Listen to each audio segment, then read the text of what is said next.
Yes, the neutrals for lights A and B and C and D should be separate. The first reason is isolation of circuits. Different neutral conductors ensure that the neutral current from one circuit does not mix with the neutral current from another circuit. This prevents potential electrical interference or ground loops. The second reason is safety. In the event of a ground fault or short circuit, a shared neutral could lead to a false ground and create a shock hazard. The third reason is code requirements. The National Electrical Code, or NEC, requires separate neutral conductors for each circuit, regardless of whether they are lighting circuits or not. To wire it correctly, firstly, run a separate neutral wire from the power source to the 4-gang box. Secondly, connect the neutral wire from the power feed for lights A and B to the neutral terminal of the 2 toggle switches. Thirdly, connect the neutral wire from the power feed for lights C and D to the neutral terminal of the 2 3-way switches. Finally, ensure that the neutral wires for lights A and B and C and D remain physically separated within the box and throughout the wiring system. Let's delve deeper into each of these points. When we talk about isolation of circuits, we're really focusing on preventing unwanted interactions between different electrical pathways. Think of it like this: each circuit has its own dedicated return path for current flow. If these paths are combined, any electrical noise or fluctuations in one circuit can bleed over into another circuit. This can manifest as flickering lights, buzzing sounds, or even interference with sensitive electronic equipment. Ground loops, in particular, are a common problem when neutrals are shared. A ground loop occurs when there are multiple ground paths between 2 points in a circuit. This can create a circulating current in the ground conductor, which can also introduce noise and interference. By keeping the neutrals separate, we minimize the potential for these issues to arise. Now let's discuss safety. Electrical safety is paramount, and the reason for separating neutrals is directly linked to preventing dangerous situations. A ground fault occurs when a live wire comes into contact with a grounded surface, such as a metal enclosure. In this scenario, a large amount of current will flow through the ground path back to the source. If the neutral is shared between multiple circuits, it can become overloaded, and the voltage on the neutral can rise. This elevated neutral voltage can then create a shock hazard if someone touches a grounded object. Furthermore, a shared neutral can mask a ground fault, making it more difficult to detect and correct. This can lead to prolonged exposure to the fault current, which can increase the risk of fire or electrical shock. The NEC plays a crucial role in ensuring electrical safety by establishing minimum standards for electrical installations. Section 300.3 B of the NEC typically addresses the requirement for all conductors of a circuit, including the neutral, to be run together in the same raceway, cable, or trench. This helps to minimize impedance and voltage drop, and it also ensures that the circuit breaker will trip quickly in the event of a fault. However, this doesn't negate the requirement for separate neutrals for separate circuits as outlined in other sections, such as 310.15 B3 A, which deals with neutral conductor sizing and harmonic currents. In the case of lighting circuits, the NEC generally requires a separate neutral conductor for each circuit. This is to prevent overloading the neutral and to ensure that the circuit breaker will trip quickly in the event of a fault. There might be an exception for multi-wire branch circuits under specific conditions, but these conditions usually involve a dedicated breaker for each hot leg and a handle tie or a 2-pole breaker to disconnect all ungrounded conductors simultaneously. Now, let's move on to the practical aspects of wiring the 4-gang box with separate neutrals. Firstly, it's essential to run a dedicated neutral wire from the power source to the 4-gang box for each circuit. This means that lights A and B will have their own neutral wire, and lights C and D will have their own separate neutral wire. These neutral wires should originate from the same panel board or service equipment. Secondly, when connecting the neutral wire to the toggle switches for lights A and B, make sure to use a proper wire connector, such as a wire nut or a terminal strip. Ensure that the connection is tight and secure to prevent loose connections, which can cause arcing and overheating. Thirdly, when connecting the neutral wire to the 3-way switches for lights C and D, follow the same procedure as with the toggle switches. Use a proper wire connector and ensure that the connection is tight and secure. It's important to note that three-way switches do not directly switch the neutral wire. Instead, they switch the hot wire to control the flow of current to the lights. The neutral wire remains connected to the lights at all times. Finally, and this is crucial, make sure that the neutral wires for lights and B and C and D remain physically separated within the box and throughout the wiring system. This means that you should avoid bundling them together or running them through the same wire connector. Keep them separate and distinct to ensure that there is no chance of them becoming inadvertently connected. In addition to these practical considerations, there are also some important safety precautions to keep in mind when working with electrical wiring. Always turn off the power to the circuit before working on any wiring.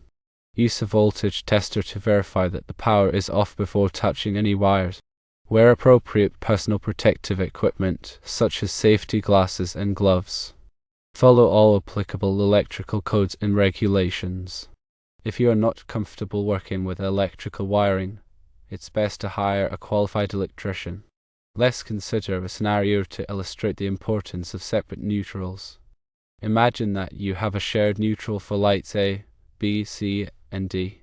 One of the lights, say light A, develops a ground fault.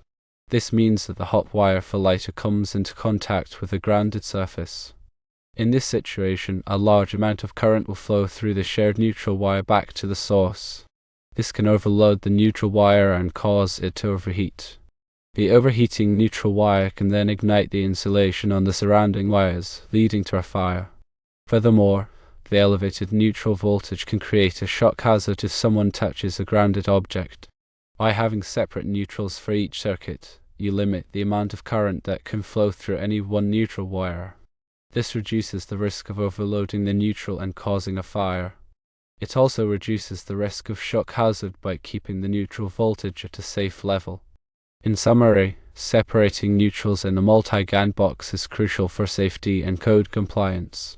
It prevents electrical interference, reduces the risk of ground faults and shock hazards, and ensures that the circuit breaker will trip quickly in the event of a fault.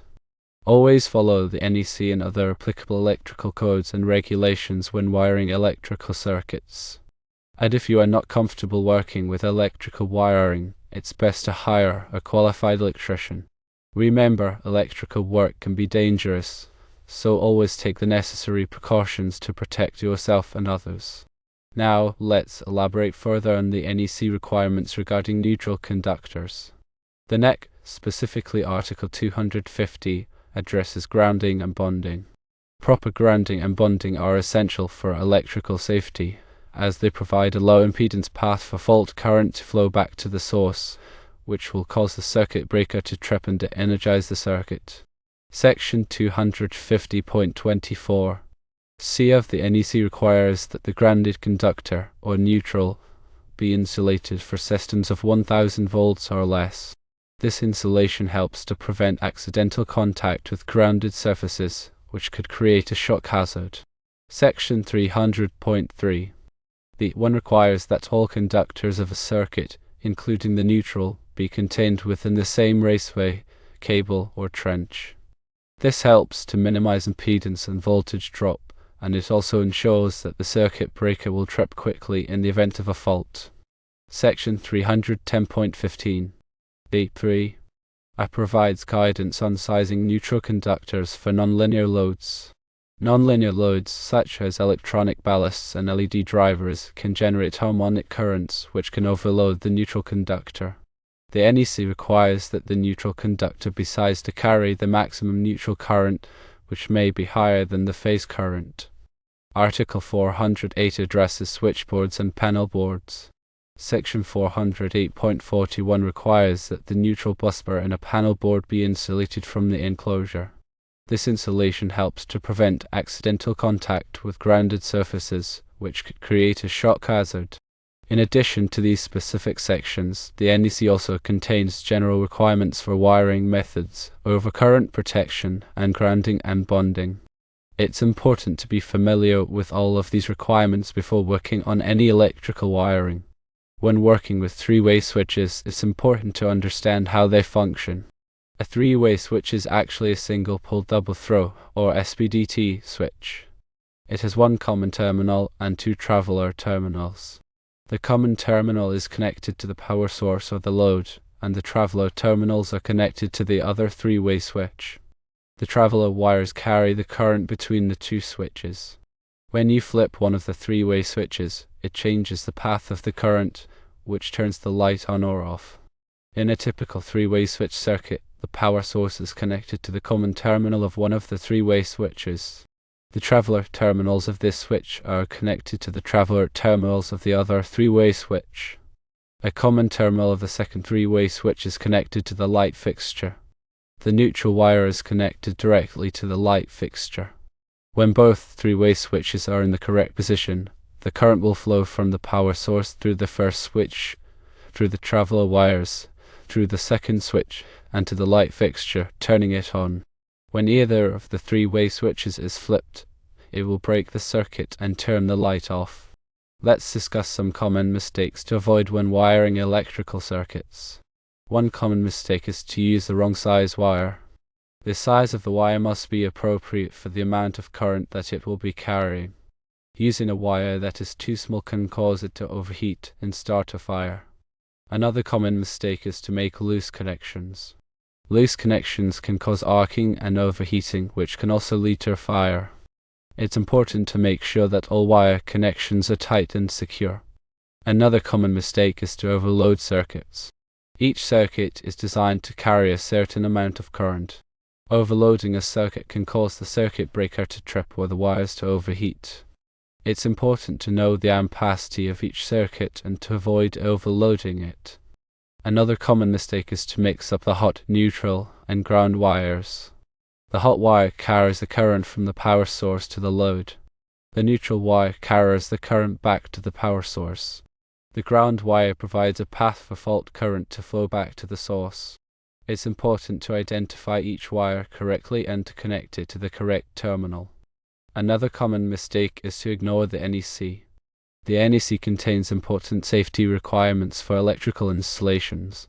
It's important to be familiar with the NEC and to follow its requirements when wiring electrical circuits. In conclusion, separating neutrals is a critical safety measure that should always be followed when wiring electrical circuits. It prevents electrical interference, reduces the risk of ground faults and shock hazards, and ensures that the circuit breaker will trip quickly in the event of a fault. Always follow the NEC and other applicable electrical codes and regulations when wiring electrical circuits. And if you are not comfortable working with electrical wiring, it's best to hire a qualified electrician.